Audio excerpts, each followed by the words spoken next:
C'est toi qui mets ça en scène, non? Ouais, c'est toi qui as écrit, c'est ça. C'est ça.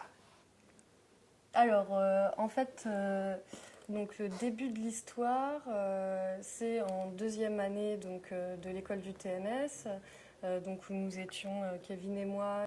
On avait à réfléchir à un projet qu'on voulait monter. Et pendant ce temps-là, en fait, à Strasbourg avait lieu le sommet de l'OTAN et le contre-sommet et les répressions aussi qu'il y a eu. Enfin, tout ça nous intéressait énormément.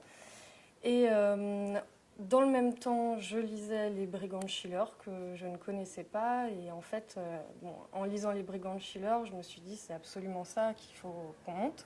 Et puis, plus on lisait, plus on se rendait compte qu'il y avait des choses qui nous parlaient fort et d'autres qui nous parlaient moins.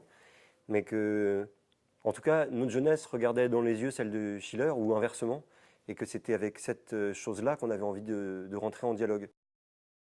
L'idée d'adapter, finalement, de faire des coupes, cette idée-là nous plaisait de moins en moins, et finalement on a opté pour une solution plus radicale, qui était celle de la réécriture, qui nous permettait d'être au plus proche de nos aspirations. Il y avait une envie de trouver dans ce qu'on faisait quelque chose qui peut-être manquait un peu au paysage théâtral qui nous entourait, où très souvent en France, les registres sont très très nettement délimités. Soit on fait du tragique, soit on fait du comique. C'est vraiment un héritage bourgeois lié à l'histoire du théâtre en France. Mais nous, on avait envie de ne pas s'inscrire en fait dans cet héritage-là et de pouvoir éprouver aussi librement notre envie de langue et de plateau qu'on le désirait. Je pense que ce qui est important de dire aussi, c'est qu'on a installé notre histoire, enfin on a mis notre histoire dans un temps un peu indéfini, complètement inventé. Et on précise bien cette chose-là, que c'est un temps où la paix perpétuelle vient d'être déclarée. Et donc c'est un peu étrange, c'est pas la guerre est déclarée, c'est la paix perpétuelle. Et je pense que ces jeunes gens ont la sensation de vivre dans un monde où cette idée de paix perpétuelle, en fait, les installe dans une espèce d'endormissement. Et je pense que c'est contre ça aussi que chacun se révolte aussi.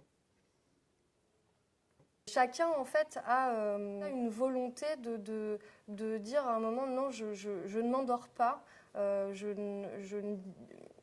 n'acquiesce pas devant cette société qu'on m'impose, même si c'est une belle société bercée de douces illusions. Je refuse. Et c'est pour ça, en fait, qu'ils partent dans la forêt, qu'ils s'extraient de ce monde-là pour essayer d'inventer un nouveau monde en rebâtissant des nouvelles idées de liberté, de justice. Après, c'est pas si évident que ça parce que effectivement, il y a énormément d'obstacles. Chacun fait face à ses problèmes de conscience. Mais voilà, la question centrale, c'est effectivement comment, à un moment donné, des gens ou un groupe de gens décident de s'affranchir de cette société et de passer à l'acte.